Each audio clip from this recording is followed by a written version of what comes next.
Ma'am, for the last time, if your name isn't on the list, you're not coming in. This is a private event." The voice was young, arrogant, and saturated with the cheap power of a uniform. Evelyn Reed, 68 years old, stood in the marble archway of the Argent Tower, a building she knew better than the man blocking her path. She could feel the cool December air seeping through the revolving doors behind her, a stark contrast to the wave of perfumed heat rolling out from the Gala within. The faint sound of a string quartet playing something light and forgettable was punctuated by the clinking of glasses and bursts of manufactured laughter.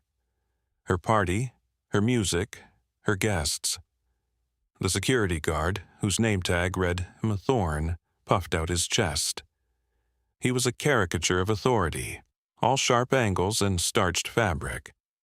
He placed a heavy, patronizing hand on her shoulder. It wasn't a gentle guide. It was a dismissal, a physical underlining of his words. "I'm going to have to ask you to leave the premises." From over his shoulder, Evelyn could see them. The architects whose careers she had launched. The city council members whose campaigns she had quietly funded. The contractors who had just last week cashed 7-figure checks from her firm. Their eyes met hers for a fleeting second. They saw her, an older black woman in a simple but elegant navy dress, being manhandled by security. They saw the confusion on her face, the quiet indignation. And they did nothing. A few looked away, suddenly fascinated by the ice sculpture of a swan. A few offered a pathetic, tight-lipped smile of sympathy before turning back to their champagne. And a few, the ones whose faces she would remember with perfect clarity, smirked. It was a spectacle, a brief, amusing diversion in their evening of self-congratulation. The dress, a vintage piece her late husband David had bought her 30 years ago, tore at the shoulder seam under the guard's grip. The sound was small, a soft rip of silk, but in the sudden pocket of silence created by the confrontation, it echoed like a gunshot. She didn't react. She didn't raise her voice. She simply looked at the torn fabric, then back at the guard's impassive face. He pushed her, firmly, back through the revolving door, until her heels met the cold concrete of the sidewalk. The door spun shut, sealing her out. What Marcus Thorne, head of event security, didn't understand, what no one in that glittering, self-important room understood, was that they hadn't just thrown a woman out of a party. They had thrown her out of a building she had purchased in cash precisely 72 hours earlier. What happened next wouldn't just silence a room. It would dismantle an entire ecosystem of privilege built on the simple, brutal mistake of judging a book by its cover. To understand the quiet fury that unfolded on that sidewalk, you have to go back. Not 72 hours, but 47 years. To a small, 2-bedroom apartment on the south side of Chicago, where a young Evelyn Mathis traced the blueprints of skyscrapers in library books with a reverent finger. Her father was a janitor for one of those downtown towers. He would come home smelling of pine cleaner and polish, his hands raw, and tell her stories about the secret lives of buildings. He taught her that a structure wasn't just steel and glass. It was a living thing, with a circulatory system of pipes and a nervous system of wires. It had a soul, he'd say, put there by the people who built it and the people who lived in it. Her mother was a seamstress, a woman who could create structure and beauty from a simple bolt of cloth, a magician of thread and needle. From them, Evelyn learned about integrity. The integrity of a well-sewn seam, of a properly swept floor, of a promise kept. She was the first in her family to go to college, studying architecture and urban planning. It was there she met David Reed, a lanky, soft-spoken carpentry student with hands that looked like they were carved from oak and a laugh that could shake a room. They fell in love over drafting tables and sawdust. He saw the city she dreamed of in her sketches. She saw the foundation of that city in his steady hands. They married a month after graduation, with less than $200 between them, but a shared blueprint for the future. They started Reed and Reed Holdings in the garage of their rented bungalow. Their first project was a fire-damaged duplex no one else would touch. They secured a $5,000 loan from a credit union after being laughed out of 12 different banks. The loan officers saw a young black couple with a preposterous idea. They didn't see the fire in Evelyn's eyes or the quiet competence in David's calloused fingers. For 6 months, they worked from sunup to sundown. David rebuilt the bones of the house, framing walls, hanging drywall, laying floors. Evelyn managed the books, navigated the labyrinth of city permits, and learned contract law from a textbook at night, her highlighter bleeding through the cheap paper. She became fluent in the language of liens, easements, and restrictive covenants, the legal architecture that held up the physical one. They sold that duplex for a modest profit of $9,000. They didn't celebrate with a vacation. They bought a used pickup truck in the abandoned lot next door. That was their rhythm. Find the broken places, the buildings and neighborhoods everyone else had written off, and bring them back to life. They faced a constant, grinding resistance. Suppliers who would quote one price on the phone and another when they saw their faces. Inspectors who would search for phantom violations. Competitors who would try to undercut them, to intimidate them. But for every person who tried to close a door, Evelyn found a key. She learned to read the fine print that could turn a bad deal into a brilliant one. She learned to anticipate the zoning changes that would make a forgotten plot of land invaluable. David learned every trade, plumbing, electrical, masonry, so they would never be at the mercy of an unreliable contractor again. They were a closed circuit of ambition and skill. Their big break came in the late 90s. An entire city block of abandoned warehouses and crumbling tenements. A wasteland. The city's own development office called it unreclaimable. But Evelyn had spent weeks walking that block. She saw the solid brick foundations, the proximity to the expanding transit line, the history embedded in the cobblestone alleys. She saw a community. Reed and Reed bought the entire block for pennies on the dollar. The real estate section of the newspaper ran a small, condescending article about the quixotic project. For 2 years, they poured every cent they had, every ounce of their energy, into the Phoenix Project. They didn't just gentrify, they restored. They offered apprenticeships to local kids. They built a daycare, a community garden, a small grocery store. When they were done, it wasn't just a collection of renovated buildings. It was a neighborhood reborn. They didn't just make a fortune, they made a point. Then, 10 years ago, David died. A sudden, shocking heart attack on a job site. He was 59 years old. One moment he was there, laughing with a foreman, the next he was gone. The axis of Evelyn's world shattered. The company was worth hundreds of millions by then, a sprawling empire of commercial and residential properties. Her first instinct was to sell it all. The buildings felt like hollow monuments to a conversation that had been cut short. For weeks, she sat in their office, a space they had designed together, and just stared at the skyline. In his desk drawer, she found his old work gloves, the leather worn thin and stained with the ghosts of 1,000 projects. The smell of oil and wood and effort clung to them. Holding them, she realized that selling the company wouldn't be an act of mourning. It would be an act of erasure. It would be tearing down the last thing they had built together. So she kept building. But her mission changed. It was no longer about profit or expansion. It was about legacy. David's legacy. The legacy of her father, the janitor, and her mother, the seamstress. She began to focus on philanthropic work, funneling millions into scholarships for underprivileged students in architecture and the trades. She built high-quality, dignified housing for low-income families and seniors.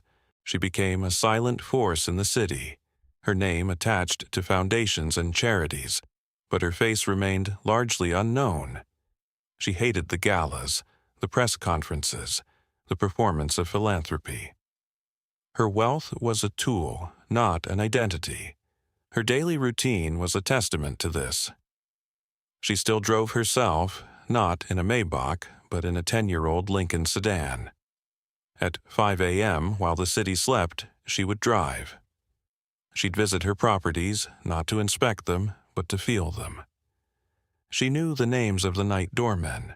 She knew when the boiler in her first-ever property was due for a checkup. Her net worth was estimated at over $4 billion. She owned 418 properties across 3 states. But in her heart, she was still the girl tracing blueprints, the woman mixing cement with her husband in a dusty garage. This quiet, immense power was a secret she kept for herself. Marcus Thorne had no secrets. His entire identity was on public display. He was 32 years old, a former bouncer from a string of forgettable nightclubs who had discovered that a well-tailored suit and an intimidating posture could be leveraged into a career. He wasn't a security professional in the true sense. He hadn't trained in threat assessment or de-escalation. He was a performer of security. He was the head of event security for the Argent Group, the company that managed the city's most exclusive venues, including the new, gleaming Argent Tower. His power was derived from a single object, the clipboard, the list, the velvet rope. His entire professional life was a binary equation. You were on the list, or you were not. He reveled in the small, pathetic dramas that played out at his door every night. The pleading eyes of a C-list celebrity. The blustering anger of a businessman who had forgotten his invitation. The quiet humiliation of someone turned away. He enjoyed being the arbiter of who was and was not important enough to enter a room. He judged worthiness based on a simple, flawed metric: presentation, the glint of a Rolex, the cut of a Tom Ford suit, the name on a black Amex card.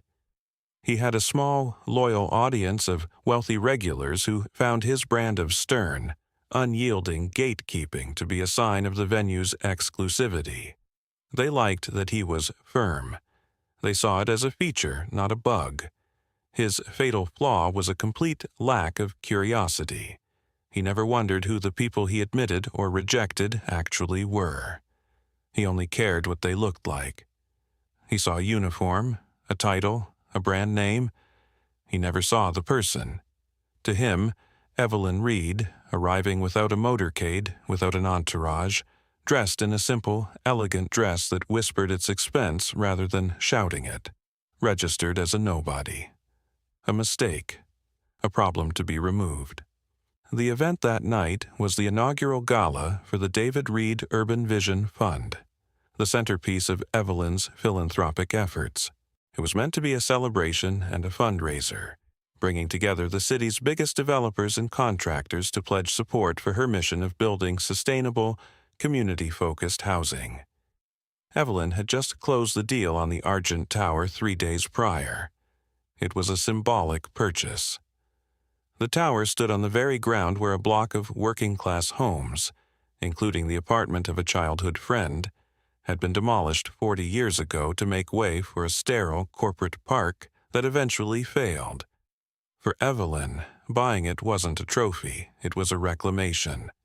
Her plan was to turn the first 10 floors into the foundation's headquarters and a public resource center.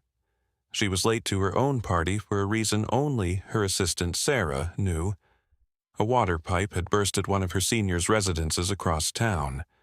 Not a fancy condominium, but a clean, safe brick building she'd built 5 years ago.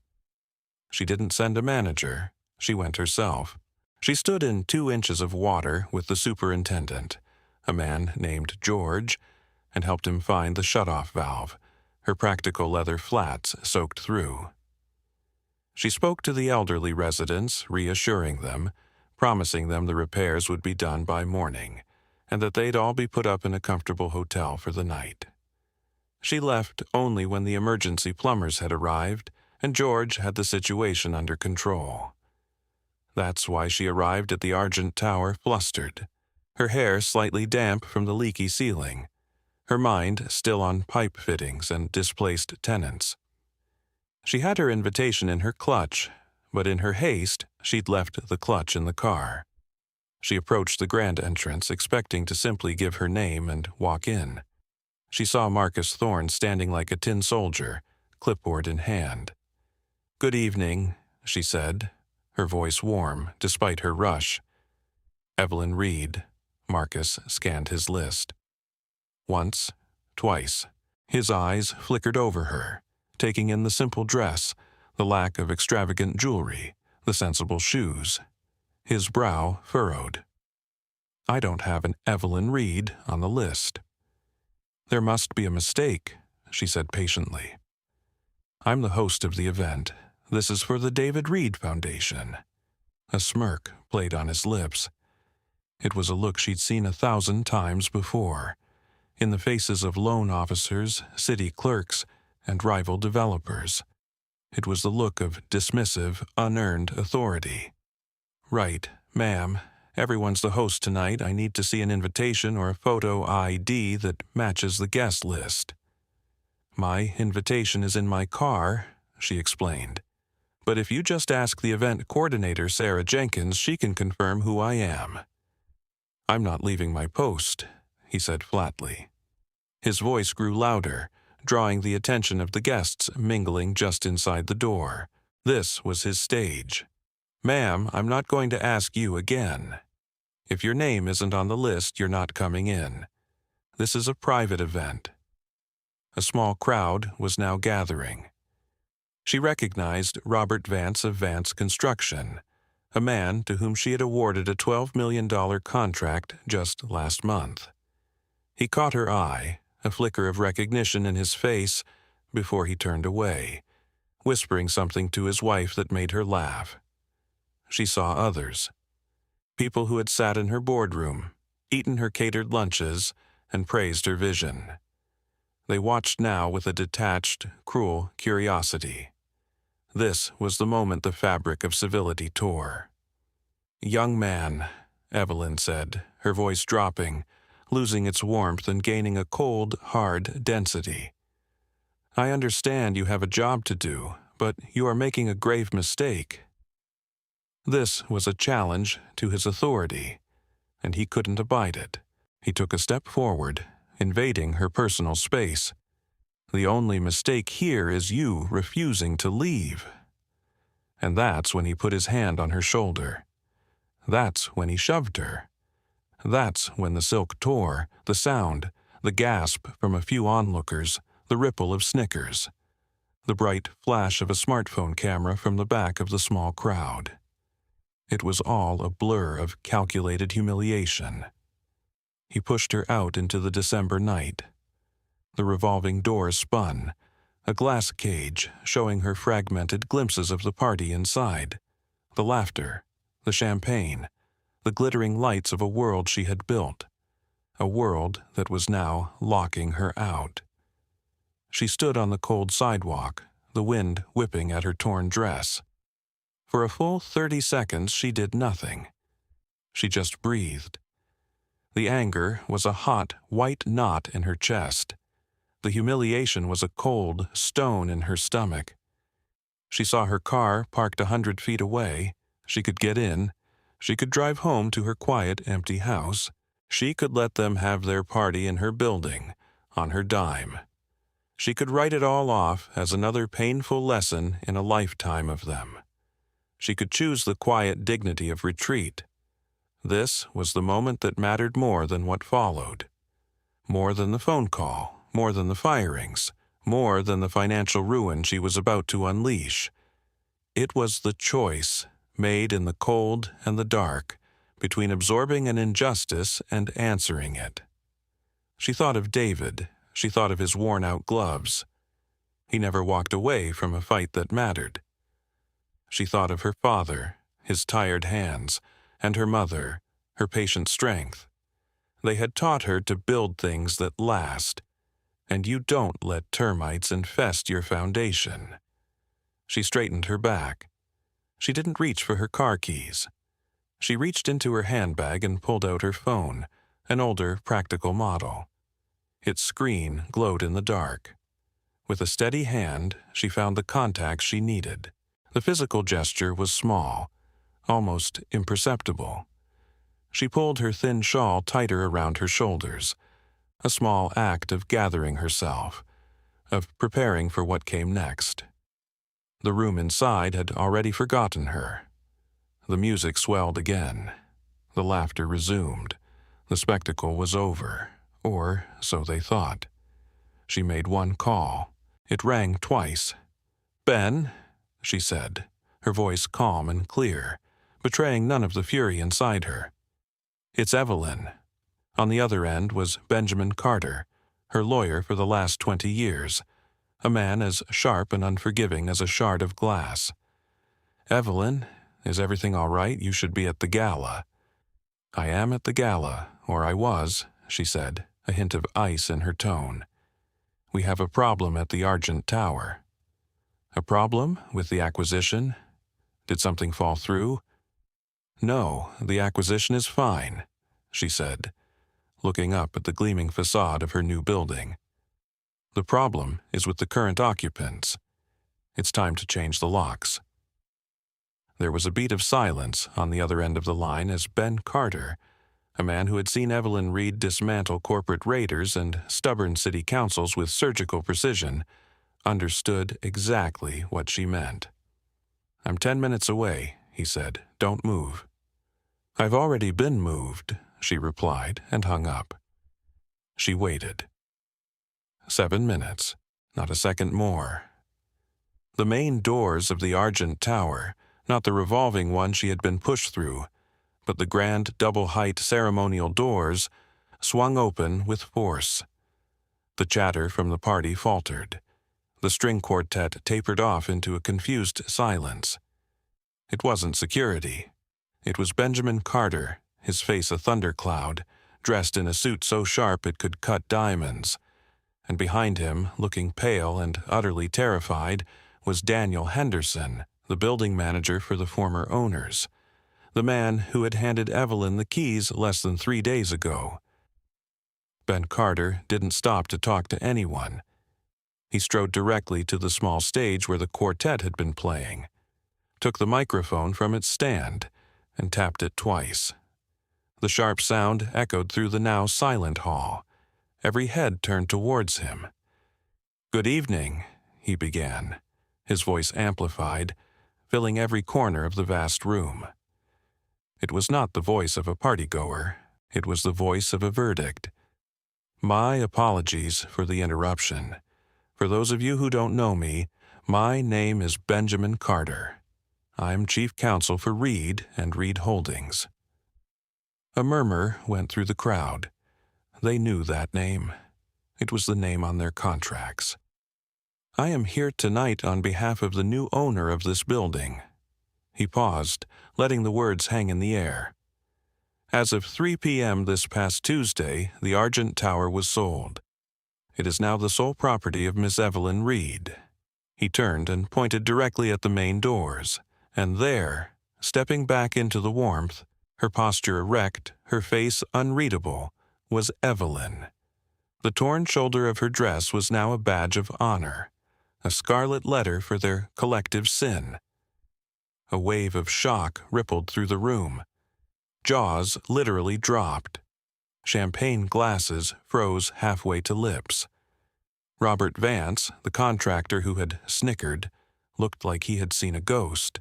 Carter's voice cut through the stunned silence.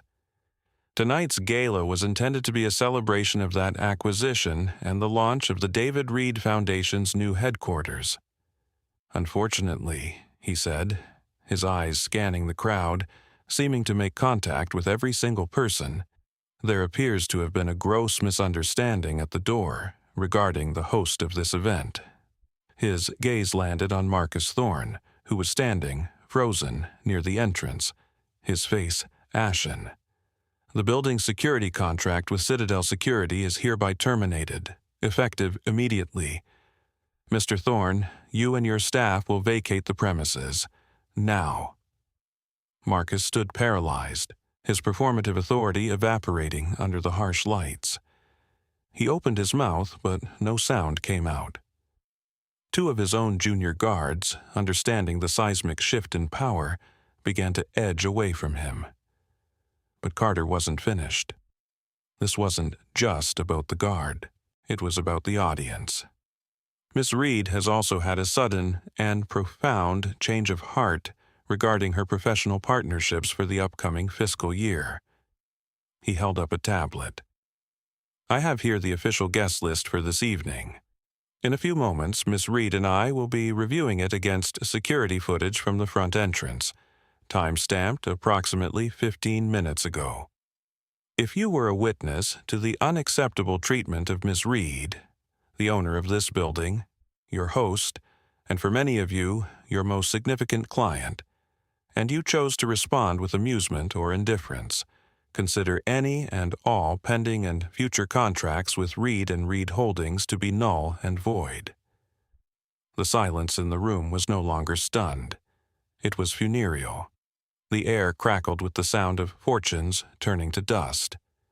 The collective cost of a few cheap laughs and a moment of cowardly silence was suddenly, terrifyingly, being calculated in real time.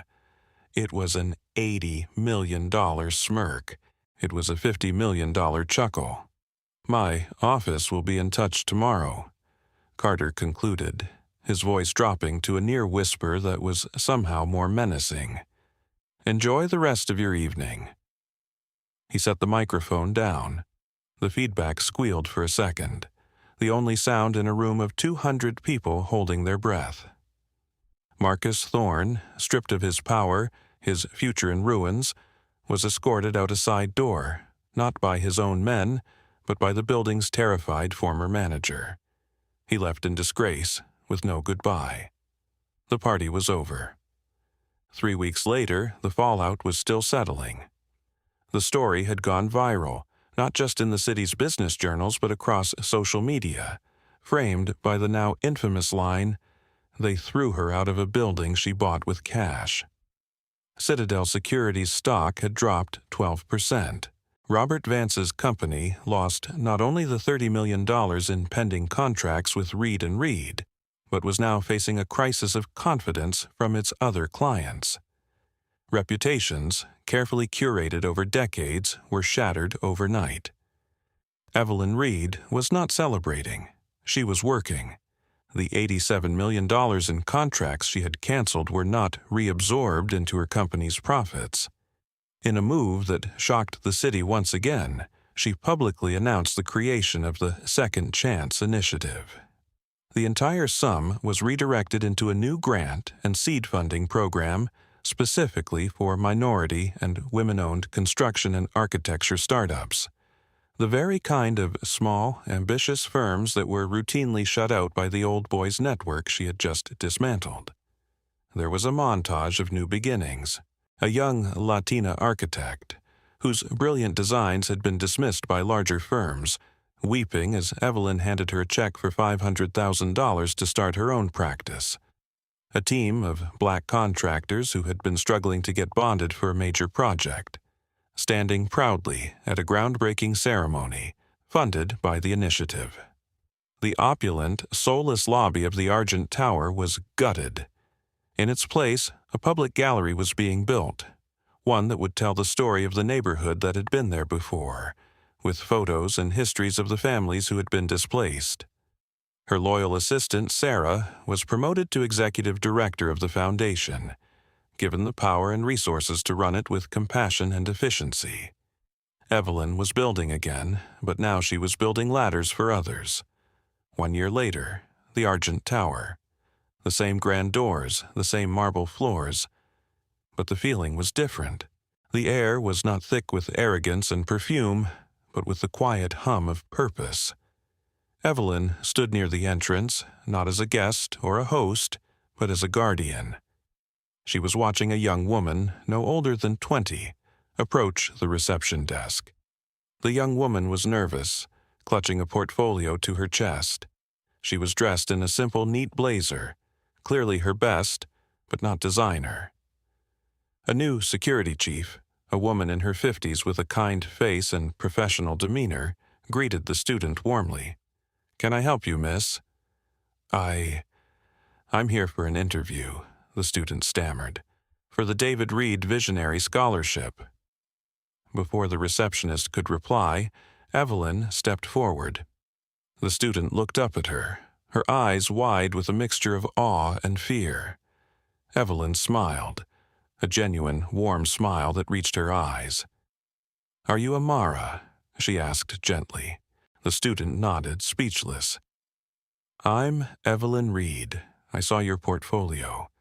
Your work on the community green space was inspired. I was hoping I could walk you in." She placed a gentle hand on the young woman's shoulder, not a push, but a guide, an invitation. Together, they walked through the lobby, past the gallery of old black and white photos, toward the elevators that would take them up to a new future. The lesson was complete. The circle was closed. They threw her out of a building she bought with cash. It feels like a line from a movie, a satisfying, perfectly scripted moment of revenge. And in a way, it was. But let's be honest. The real story isn't the dramatic finale. It's the quiet injustice that happens a million times a day, in a million doorways, without the cameras, without the billionaire reveal. How many times have you seen it? The quiet expert in a meeting whose idea is ignored, only to be repeated 5 minutes later by a louder, more confident man and hailed as genius. The qualified candidate in a simple suit who is passed over for the slick talker in the designer brand. The person of color followed in a store. The woman talked down to by a mechanic. The elderly person dismissed as confused or irrelevant. You've been in that room. Maybe not a grand ballroom, but a break room, a boardroom, a waiting room. You've been part of that silent, watching crowd, the moment where someone is being belittled, dismissed, or humiliated. And in that moment, there is a choice: to look away, to become fascinated with your phone, to offer a weak, complicit smile, or to speak. We are conditioned to respect the uniform, the title, the symbols of power, the clipboard, the suit, the corner office. We assume they belong to the people who wear them. We assume the person challenging them is in the wrong. But power isn't always loud. Dignity isn't always decorated. Worth is not worn on a sleeve. True strength wasn't the force it took for Evelyn Reed to dismantle a room full of careers. That was just a consequence. True strength was the 47 years of grit and integrity that gave her the power to do so. It was the restraint not to burn the whole building to the ground when she owned the deed, and the vision to rebuild something better for others in its place. It's easy to cheer for the takedown. It's harder to live by the principles that make it possible. So, the next time you are in that crowd, what will you do?